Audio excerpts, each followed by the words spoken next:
When you establish a vibrational pattern, usually by virtue of something that you've been observing, that vibrational pattern forms a point of attraction. Recently, we've been calling it your emotional grid. It's like the grid or the framework of a building that's going to fill in with more details. But it's an emotional, vibrational grid that is the framework. You walk around in it, it's your point of attraction. And then that grid fills in all day, every day with things that match the grid, all kinds of manifestations. We want you to feel the power of this grid that is within you, and we want you to recognize that your emotions are always your indicator of what you've been doing, especially lately with your emotions. And your emotions are coming in response to what you've been thinking, what you've been giving your attention to. So the source within you is aware of who you are and what you want and where you are in relationship to it. But the source within you is only focused upon, and by source within you, it's such a broad label to define all of us, non-physical, interested parties in your well-being. You see, most of you don't get that. You haven't been focused upon all of this non-physical help that you have. Sometimes it takes someone croaking in order to get your attention. Sometimes somebody who's dear to you, who's important to you, has to reemerge into non-physical before you even start thinking about what they might be thinking about you.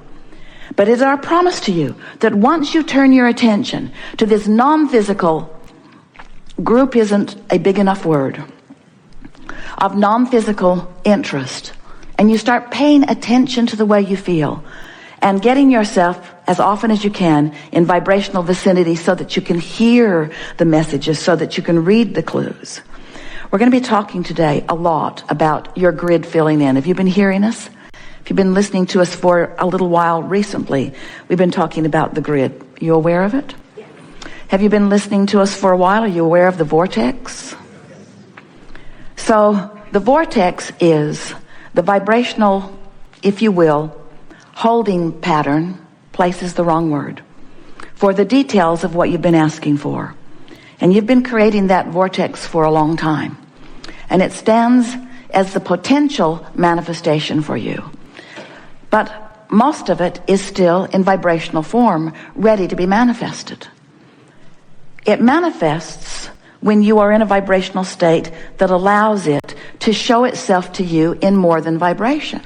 So think about it. Your vortex is giving you information all day, every day. The way you feel is your indication of your relationship with it. If you feel really good, you're in good vibrational proximity to your vortex. Now let's define your vortex. Your vortex is the vibrational equivalent of all that you have become. So it holds all of what you would call your wishes, your hopes, your dreams. We would call it your reality, your vibrational reality. Your vortex contains your inner being, the source within you. It is the expanded version of you. And as you stand in your physical beingness, in your happiest moments, you are in such alignment with that vortex that the vortex now begins moving into your experience. Now we've been saying, get into your vortex. Now we're saying to you, you are getting into your vortex, or your vortex is getting into you, but we would like you to form a sort of visual that your vortex is filled with all that you have become, all that you want, all that you have defined that you want. And as you find vibrational alignment with that, then you create a vibrational nucleus. You provide a vibrational environment. You cause yourself to be a vibrational grid that allows those details then to manifest in your experience. And the first manifestation is one of emotion. It's a feeling thing. It's that general thing that we are calling emotion. Emotion is about as general as it gets, because in emotion, you're feeling. Have you ever felt something so powerfully and you want so much to convey what you're feeling to another with clarity enough that they can hear it and understand it, but you just can't find the words, but you really know how you feel. You know so clearly how you feel. You just can't put it into words. Well, we don't want you to try so hard to put it into words. Just rest with the general feeling, because as you rest with that general feeling, more will fill in. Then words will begin to come, And then ideas will begin to come. And then rendezvous will begin to come. Everything that happens in your experience is a rendezvousing with something experience. We just want to point out to you in this art of allowing environment that if you will put more emphasis upon the one thing that you have control over, and that is your personal relationship with your vortex, and if you are consciously aware of the contents of the vortex, and you are consciously aware of the power of the grid, now you've got everything that you need to put it all together. Now, formerly, we've been telling you the same thing for a while, just not in that easy to understand format. We've been saying to you that there are 3 steps to the process. Step 1 is ask. And life, just through its contrast, causes you to ask. And when you ask, you put it in the vortex, put it in the vortex, put it in the vortex, put it in the vortex, put it in the vortex. Step 2 is source answers. Well, in this context of what we just said to you today, this vortex is this becoming place, environment of all that you've asked for. The source within you literally becomes the vibrational equivalent of what you've been asking for. The book that we wrote a few years ago said, ask and it is given. Today we say, ask and the vortex becomes it. Ask and the vortex becomes what you've asked for. Now the next step, and the question that the Ask book erupted within so many of you is, all right, so I've asked and you say you have given, but where is it? I will sort of kind of accept, Abraham, because you seem credible in some ways, that when I have asked, it has been given, but if it has been given, where is it? And please don't tell me it's in the vortex. It's in the vortex. It's in the vortex, but the question is, how do you get it out of the vortex and into your experience? So we've been saying step 3 is, you got to get in the vortex. Step 3 is, you have to allow it, but we're giving you a clear way of defining that. Now we're saying to you, and you can hear this, can't you? That you have a vibrational grid going on all the time. You have this grid going on. In fact, you've got a grid about money. You've got a grid about lovers. You've got a grid about employers. You've got a grid about employees. You've got a grid about people in traffic. You have opinions that have caused you to form grids about just about everything in the world. And your grids in any moment in time are stacking up and equaling your point of attraction. So you're walking around with, we love you very much. You know what's coming after that, don't you? You're walking around with sloppy grids. You're walking around with a grid that has been inspired by that experience and a grid that has been inspired by that experience. So you've got all of these reactionary grids going on that are then affecting your relationship with your vortex. And so we want you to stop reacting so much to what's going on.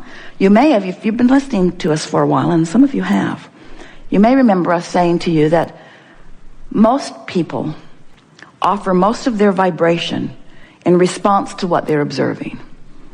So you're out there observing stuff and creating a grid. And your human, logical mind wants to say, well, Abraham, there are all of these truths that I am aware of.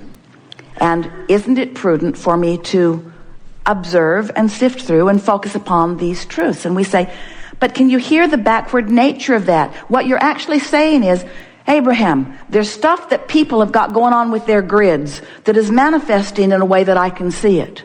So since they created it and their grid filled in with it, shouldn't I observe it? And we say, yes, if you want your grid to fill in with it. If you like what you see, give it your undivided attention. If you don't want it, turn the other cheek. If you don't want it, give your attention to something else. If you don't want it, create your own grid. And so most humans, it's sort of a cry that's coming from humanity these days. Abraham, we hear you. Abraham, Abraham, we hear you saying, Abraham, I don't get this. How in the world can I offer a vibration apart from what I am observing? And we say, go general. Go general. That's what meditation does for you. That's what petting your cat does for you. That's what caring about how you feel does for you. In other words, you just have to decide that you're going to connect with that basic core grid of well-being. And when you do, have you heard us say, surely you have, because we say it all the time, that one who is in alignment with who you are is more powerful than millions who are not. One who's connected to the stream is more powerful than millions who are not. One who's in the vortex is more powerful, more attractively powerful than millions who are not. In other words, you just have to experience the leverage of alignment. So today we're explaining to you that the reason that power, that clarity, that point of attraction comes on so strong and so clearly is that when you line up with that core grid, when you line up with the well-being that you were born with, when you line up with the vortex version of you, when you line up with the energy of the source within you and all that you've been asking for, when you line up with that, heaven and earth and all things in between begin moving in the direction of that which you are. In other words, your grid starts filling in. And people that don't understand vibration, people that don't understand attention and focus, people who don't understand that you've been doing vortex work and grid work, people who are watching from the outside would call you the lucky one. How come you always get that parking place right in front of the door? Why do people always treat you so well? Why do things always go so well for you? Why do you barely define that you want something and things start moving? Why do the good ideas come to you? Why do the great song lyrics come to you? Why do the great paintings flow through your fingertips? Why do the scientific equations occur to you and not to that one and that one who works far longer and far harder and stays up all night more often?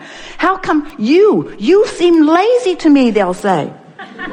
You don't seem like you're working that hard. You don't seem like you're suffering at all. You don't seem like you're paying the price. You don't seem like you have earned it. You do not feel to me as if you deserve it, and yet all good things come to you. Why is that, they want to know. But your answer will fall on deaf ears, because you cannot give them the answer they seek, because they still believe that it's hard work and struggle. They still believe that it's paying a price. They do not understand that it's about alignment with the core goodness that you were born with, that will always be there for you, you see. And that's what we wish for you.